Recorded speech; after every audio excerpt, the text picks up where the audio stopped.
What if the most dangerous part of retirement isn't running out of money, but running out of identity, purpose, and a reason to get out of bed? And what if solving that one piece could literally protect your brain and maybe even save your life? Today on the Personalized Fitness Podcast.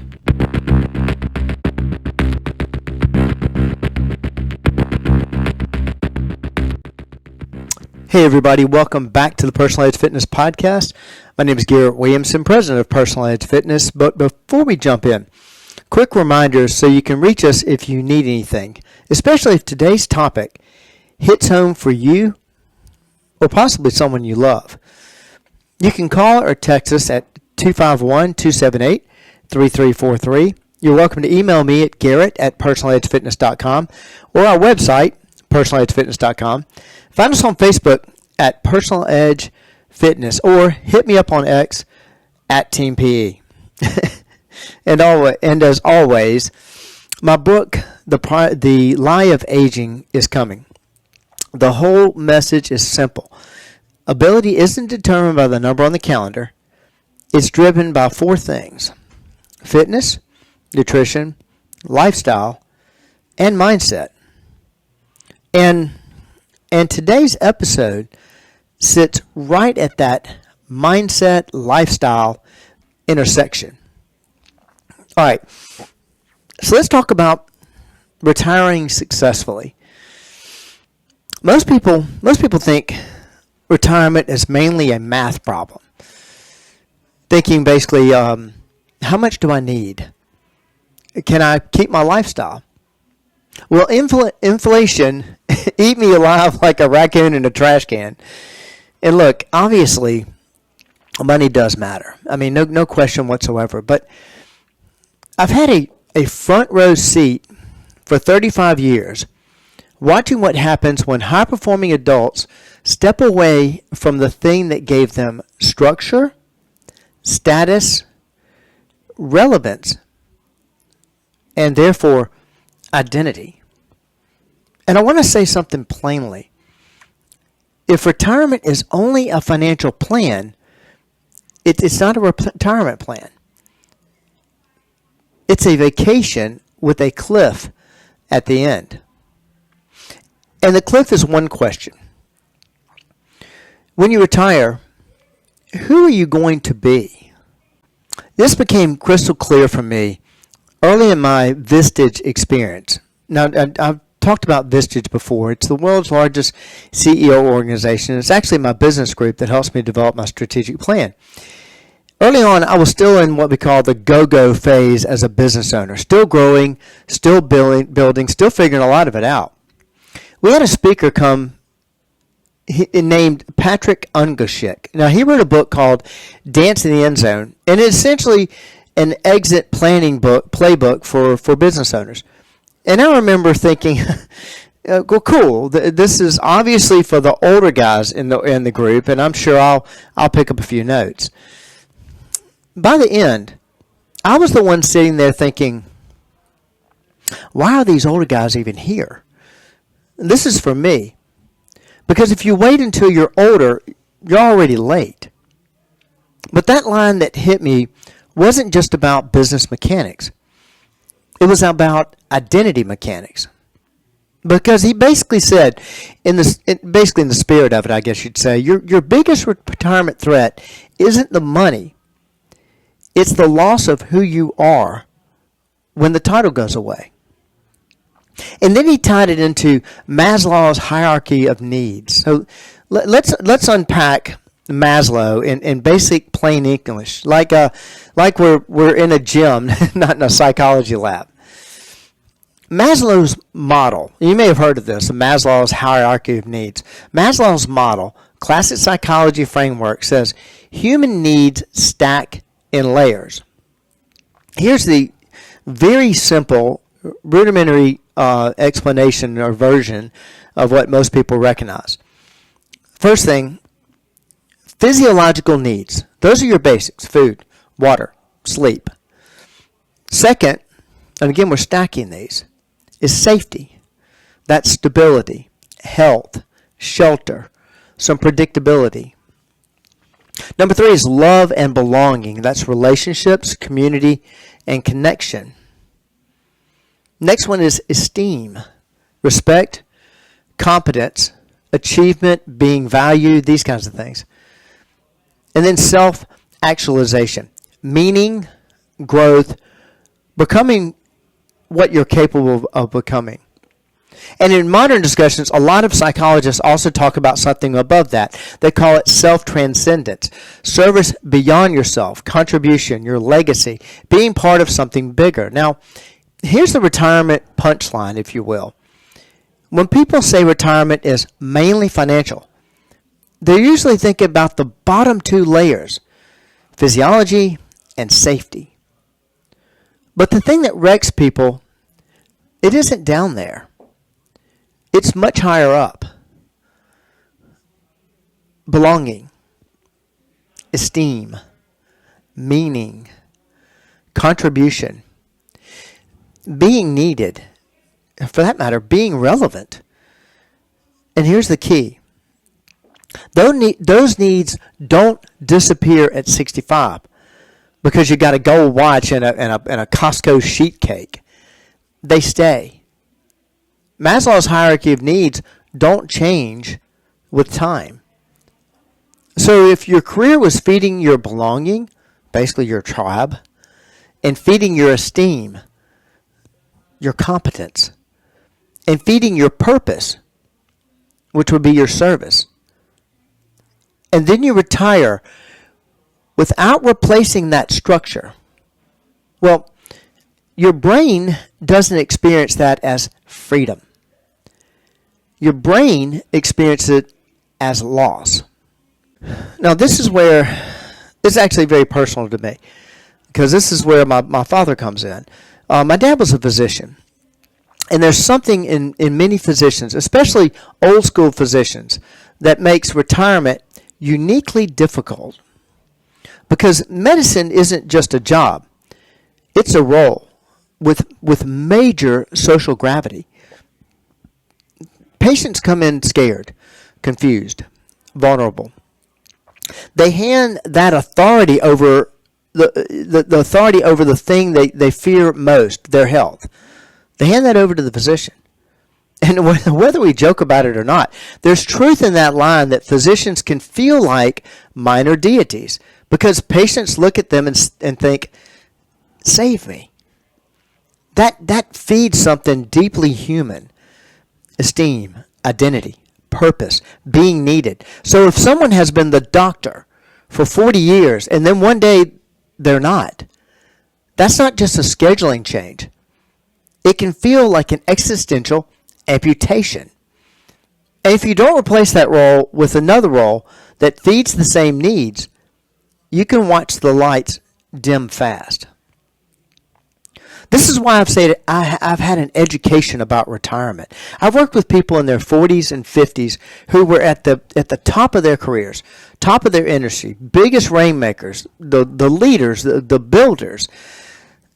Then they move into their 60s. Well, they're still there. They're still respected, still relevant. But here's the pattern I've watched play out over and over and over again. The people who retire well aren't just the people who saved money. They're the people who answered the identity question well before retirement. Questions like, who will I be? Who will need me? Where will I belong? What will I build, contribute, mentor, create, protect? What will I grow? And the people who struggle tend to say one of two things. Statement number one, I'm never retiring. And sometimes that's passion, but a lot of times that's fear in a tuxedo. Statement number two, when I retire, I'm just going to golf, fish, sit around, whatever. And look, I love fun. I love leisure. I live on the water. I've got a couple of boats. I adore leisure. But leisure doesn't automatically equal meaning. Leisure is dessert. And as much as you've heard me tell you there's no such thing as bad food, you can't live on cheesecake alone.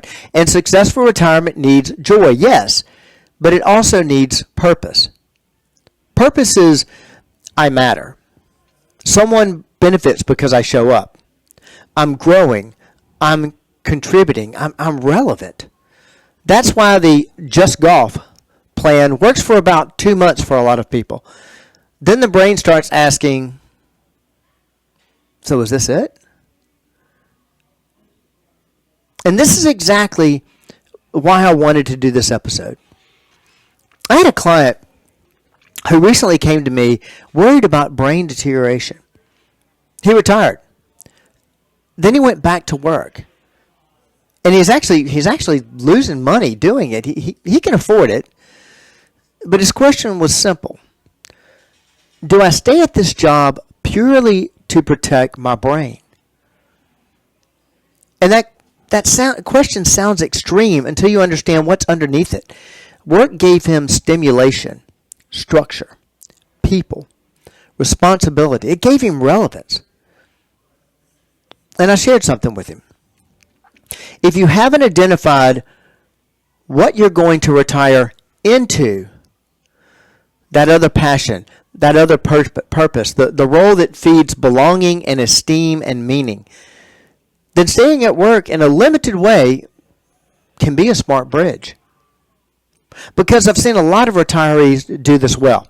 They don't go back to the full grind. They compartmentalize it.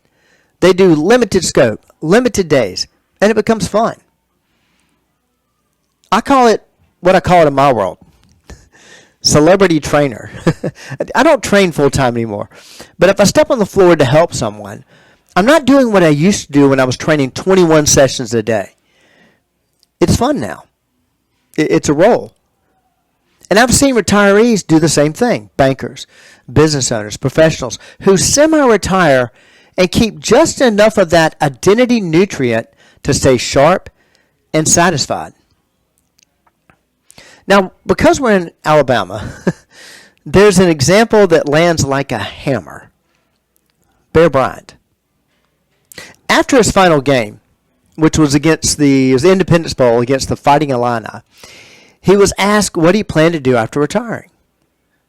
And the quote that's widely repeated is, "I'll probably croak in a week." And here's the part that still gives people chills. He died about 4 weeks later, on January 26, 1983. Now, to be responsible, Bear had serious health problems. This isn't me saying retirement killed him, but it's a powerful example of something I've watched in real life. When a person loses the central mission and identity that organized their life, decline can actually speed up. It can accelerate, especially if their health is already on thin ice. Here's what the research backs up what trainers, coaches, and families have seen forever. There's a large U.S. cohort analysis using the Health and Retirement Study, adults over 50, published in JAMA Network Open. And it found that people reporting a stronger sense of life purpose had a lower risk of dying over the follow-up period. Now, that's not motivational poster talk. That's data. Now, to be precise, it's an association. It doesn't mean purpose is a magic shield, but it supports the point people with a why tend to behave differently. They engage more. They connect more. They take care of themselves far better. And those behaviors stack the deck toward longer health span.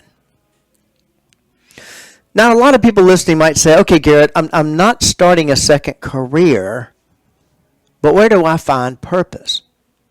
And there's many ways to find purpose. I'm going to throw some out to you here, but please don't focus on the examples. Focus on, hey, finding purpose. Well, one of the best evidence-backed answers is service. And one of the most accessible forms of service is volunteering.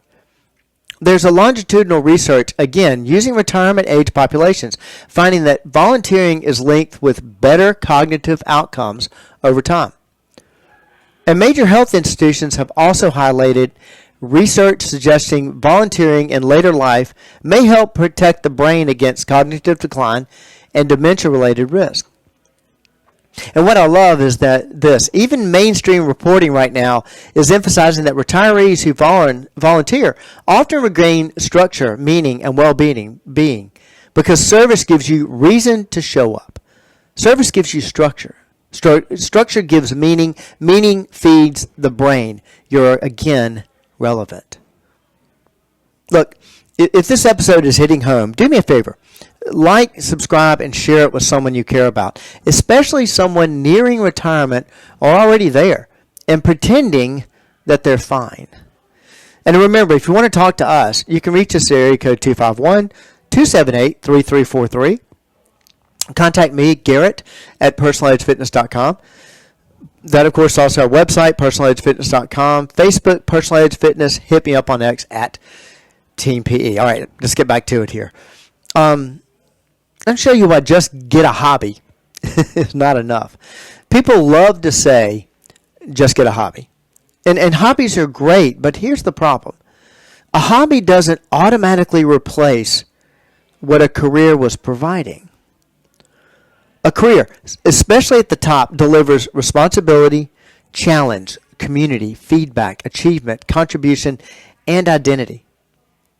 A hobby that just delivers leisure, delivers enjoyment. Enjoyment matters, but for many high achievers, enjoyment without meaning starts to feel incredibly empty. So the real target isn't just a hobby. Again, it's a purpose. Purpose usually includes some combination of these things.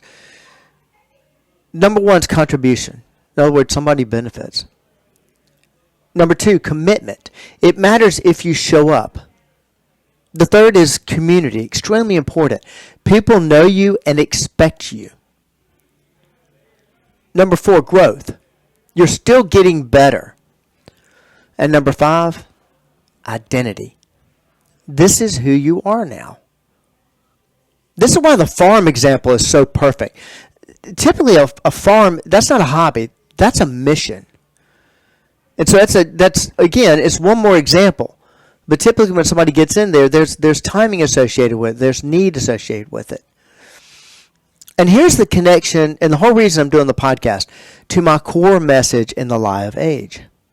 So much of what people call aging is actually environment plus behavior plus mindset, repeated daily until it looks like destiny. When a person retires without purpose, they often move less. They isolate more.